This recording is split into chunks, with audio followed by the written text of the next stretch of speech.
Hey everybody, welcome back to Video Game Esoterica, our continuing series, First Person Funhouse, where we take a look at some of my favorite 90s first-person games of all time. And I couldn't do this list without talking about Unreal, because this is basically the alternative to Quake. And when this game came out, I had never seen graphics like it, and that was basically how it was hyped. So much of the promotional material about Unreal was about how good it looked, or how unreal it looked, versus what the actual gameplay was like, but both are absolutely amazing. Before we get too far into that though, if you could do me a huge favor, go down below, hit like and subscribe, and that notification bell definitely helps us out. And if you feel so inclined and want to support the channel, we got a Patreon link down there as well. But I love Unreal and its opening in the same way that I love Half-Life and how it opens, except you're instantaneously launched into the action in Unreal, but the narrative kind of construct of this game is front and center. And really, that was something that was amazing about the game itself, is that it told a really complex and deep story. I mean, that guy right there didn't tell much of a story. He died the minute we touched him, but this game has a ton of different terminals you can read, a lot of lore, and a lot of story elements that you didn't get in something like Quake, but you definitely did get in Half-Life. And I've always loved these sort of world-building first-person shooter games that don't just focus on the action and the level design, but also give you a lot of story and environmental storytelling as well. And Unreal's definitely delivering that in spades.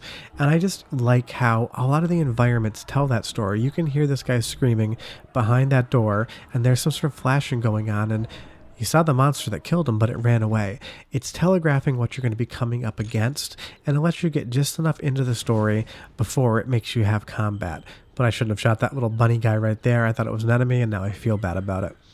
But I remember when this game came out, and I did get a new PC that year, and I was able to run it, and when I saw this in motion, my mind was blown. I didn't think that graphics could be this good. I never thought that they would get any better than this, and of course they have, but seeing this run right now, it still looks genuinely good.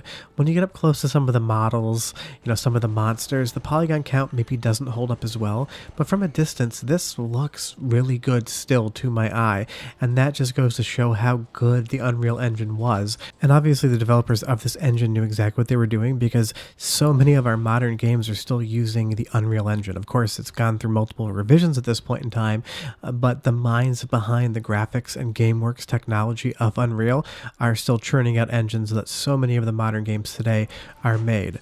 But again, this environmental storytelling, it's just really good. I love how you know something's coming, but you don't know where it's coming from, and then suddenly you're just thrust into the action, you're a little bit panicked, and you need to find out where that enemy is. And Unreal does this pretty much constantly, but it doesn't feel like a cheap monster closet. It actually feels like something that would be happening in the world itself, and that's why I do love this game so much. Compared to Quake, I would probably say I like the world of Quake a little bit more, that sort of medieval gothic architecture, but Unreal definitely has some of that flavor. I just don't like the enemy designs as much. Graphically, they're really nice, but it's just not the type of monster that I would prefer to fight over something like Quake. But that's the smallest complaint that I could possibly have against Unreal, is the enemy design just isn't to my preferred liking, because this game is still awesome to play.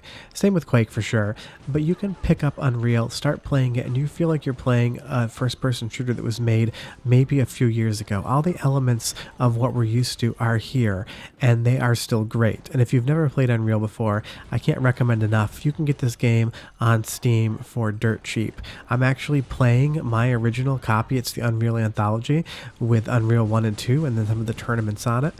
And that kind of begs the question, I just wish they'd make another Unreal game. We've had a ton of Quakes up to this point in time, but we've only had 2 mainline Unreal entries, and this is the type of franchise that I would love to see revamped in 2021, 2022 on modern hardware, and see them push the Unreal Engine as far as it could go, the same way they did when this game came out. Now, if there is one actual complaint that I could say about Unreal that I do not like, and it's coming up in just a moment, is that this forces a few sections where you have to do first-person platforming, and that so rarely, if ever, works in a first-person game. It's always complex and convoluted, and you'll see coming in here now, we need to jump down on this little bridge, and we need to push a button on the other side.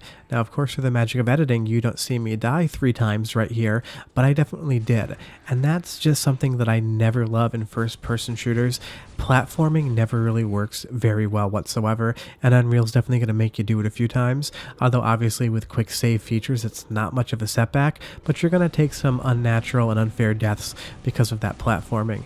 But we've talked a lot about the graphics, but the game also sounds incredible. The soundtrack is great. The sound effects are great. So what I'll let you do is just listen to about a minute of that, and then I'll come back and tell you why if you've never played Unreal, you should stop watching the video and go do it. But enjoy.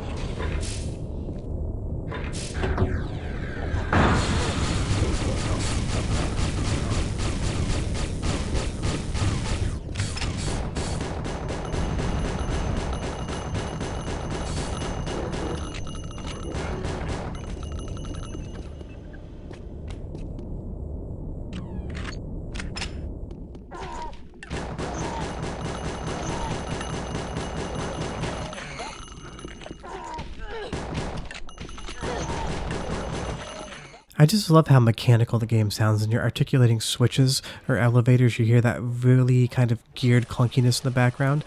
And all the weapons have really nice sound effects, and depending on where you are in the room you're in, you get a little bit of environmental reverb as well, which is something that we didn't get a ton of in the mid to late 90s. But when I first played this game, I was just blown away by how good it played and how good it looked. This felt like a new generation of games on the PC, because I absolutely loved Quake and I still love playing it, but when Unreal came out, it felt like it was the first time that somebody could kind of eclipse id Software in the technology department, as well as keep up with them in the gameplay, because there was plenty of games that may have looked better than Quake, but the gameplay wasn't as good. Something with Unreal, you get both. You get amazing visuals and you get some of the best first-person shooter gameplay from the 90s, and that's why this game is still great. And you even get a couple of little puzzle-solving elements as well, having to move these bridges around and try to figure out exactly how to get back up onto that surface, similar to Half-Life. They're definitely not the most complicated puzzles in the world, but it slows the game down just enough for you to stop fighting something and think more about what you need to do next. And I do love the pacing of the game.